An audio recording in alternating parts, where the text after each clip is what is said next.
abantu bangi balwanyisa gavumenti ebenga esobola okukola ki okuva nga bali mu gavumenti naye nga tebagala kwejjayo bakole ki babalabi. So nze ekyaluse ku muganda wange Bichuli kyankaze nnyo kyankubye wala nnyo era mbadde mundaba nga nsibise nga sinyega kigambo kyonna.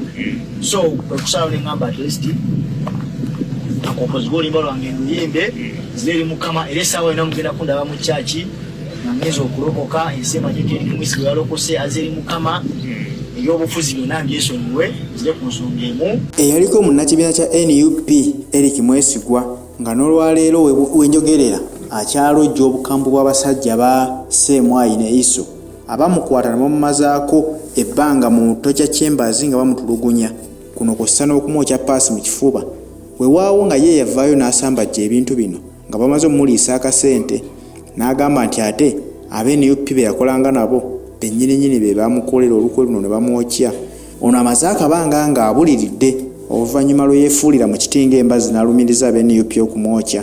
Bulijjo buli muntu yeebuuza Eric Mwesigwa okuva lwe yatulyamu olukwe yaddawa nga tebamanyi wa gy'ali.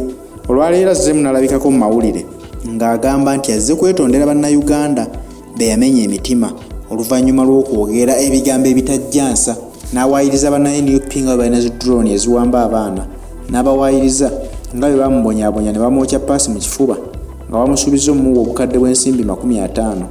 Era alabiseeko mu kamera n'agamba nti alina oluyimba lwakola ennaku zino ayagala kufulumya luyimba nga lulimu obubaka bwonna okukakasa ebintu biki ebyo ebyaliwo, naye nga kyasinze okusimbako essira akakasiza n'agamba nti alokose naye mu kulokoka kwe avudde ebyobufuzi era tayagala kuddamu kuwulira muntu yenna ayogera ku politics wadde mu maaso ge. Kino kitegeeza kinno twalabyeko oluvannyuma lw'omusajja ono abadde bloga wa NRM Jjajja Ichuli oluvannyuma lw'okukubwa amasasi.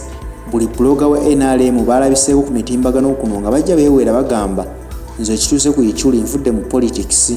Buli omu nga yeewera agamba taddamu kwogera ku byabufuzi bya Uganda, naye ng'eyo yabadde koodi nti kabadde kakodyo ke kakubya Jjajja Ichuli kaleetewo okutya kubanga social media ennaku zino ebadde efuuse ekintu ekirala ennyo ng'erabisanya abasajja bano abali mu gavumenti ng'eyanika ebikyamu byonna bye bajja bakola ku bannayuganda. Ng'oli olukwata ku ssimu ye n'agyetunuzaamu okgenda live ajja n'ayasa ebyama by'abasajja bano, n'oyo abadde nga akyalimu okubuusabuusa abadde takkiriza mu bikolobero by'abasajja bano nga kimuwa ekyokulabirako n'amanya nti olaba gundi atugambye ekintu kino ng'ate ne gundi yakyogeddeko kyaliba nti ekintu kino kituufu.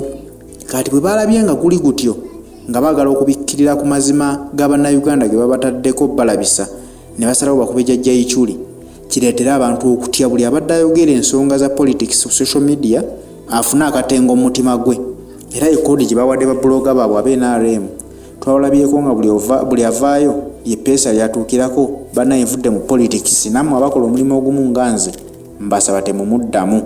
Kati ng'ekyo bwe walabye kiganye kwe kukozesa omusajja ono Mwesigwa gwe bayokya paasi mu kifuba ne bamugamba naawe engeri gy'obadde ng'oludda okulabikako mu bantu beebuuza oli luddawa ate nga jjukira wakavaayo n'olumiriza n'ogamba nti ab'NUP baakwokya wadde bo bali bakimanyi nti okolagana nabo. Genda ogambe nti naawe ovudde mu byobufuzi. Ekyo kijja kuleetawo banna ababadde bakugoberera bangi okutya nabo bagamba olaba ne Mwesigwa bivuddemu ng'ate yakalya akasente k'abasajja nabo bajja kgenda bata ekintu kino bakiveemu. Kati nno Mwesigwa avuddeyo n'akakasa nti ye avudde ebyobufuzi era alokose, era amangu ago n'akubirawo n'oluyimba lwatusuubiza nti kadde konna konna lufuluma.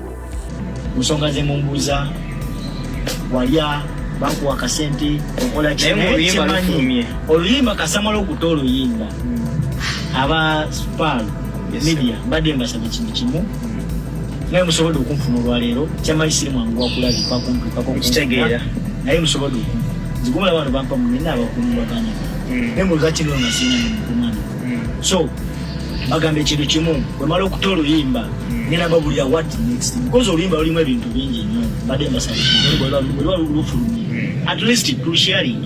Naye nga bw'omubuuza ku nsonga lwaki yavaayo n'alumiriza ab'NUP ate byasooka okubuulira obulumi bwe baamuyisaamu mu ddakiika ntono nnyo n'abeefuulira n'agamba nti ate be baamwokya. Bw'abuuziddwa ku nsonga ezo nti ekituufu ku sayidi ebbiri ey'NUP gye walinga okolera neya gavumenti bwasooka okulumiriza nti be bakwokya tubuulira amazima ani yakwokya. Ekintu ekyo tayagala kyanukula wabula akugamba kimu mulidde oluyimba lugenda kubaamu byonna nga nabisengese mu luyimba olwo. After luyimba nja kuba mbaanukula mbabuulire nti ekituufu gundi yeyankola bwati ne bwati. Ekituufu abasajja bali bampambye bampa akasente bwe kati nga bansuubizza obukwakkulizo buno wammanga. Bw'era tugambye nti yajja butubuuliro after oluyimba olwo okufuluma. Kati ffe tubirinze kubanga weetuli ne mwesigwa waali katubeere bagumiikiriza naye nga yo koodi gye babadde basazeewo okukozesa okujja bannayuganda ku mitimbagano. Sikakasa nti enaakola kuba munnayuganda mumanyi ng'omuntu asinga okuba n'emputtu n'eggume. Oyinza okukozesa okutta nti tutte Ichuli abantu abasigadde batye politics naye bw'ossa Ichuli ate omulala omutima gwe guyinza okuba nga mugumu nnyo okusinga kugwa Ismail Ichuli era nga naye akugamba nti nze waakiri nga mmaze kulabako kanninde nange bamala okunzija mbudde ndyoke nkakasa nti ddala kituufu bano abasajja bali serious. So nze ndabira ddala ng'eryo pesa lye babadde babanyize kyamu terigenda bakolera. Kandowooze nti bayiika kodyo kalala naye kano ko kamaze okuyiika. Nze nzalina amazima agasemba bagamba bananko ne bala omuntu nga Eric Mwesigwa bagamba tusako Eric Mwesigwa obulabe gamba tusobola ogifuna. So nayenga tege government si ebekikoze officially naye sometimes ebisere bisinga osoba ne baganda buwaka senga mu baganda abo mulimu muganda bo atali mwe tutoja mwegana ndisimba ngo kitegeera ne oyinza okuba nga tokimanyi kati nugambira jumla government bannange baganda abantu bangi balwanyisa government ebenga esobola okukola ki okuva nga bali mu government naye nga tebagala kwejjayo bakole ki babalabi. So nze kyaluse ku muganda wange Ichuli kyankaze nnyo kyankubye wala nnyo era mbadde mundaba nga nsirisi nga sinyega kigambo kyonna. So okusalawo ne ngamba at least akompozi g'oluyimba lwange nduyimbe ziri mukama era essaawa yonna mugenda kundaba mu kyaki nga ngeza okulokoka ensi emanyi nti Eric Mwesigwa yalokose azeri mukama ey'obufuzi byonna mbyesonyiwe zire ku nsonga emu.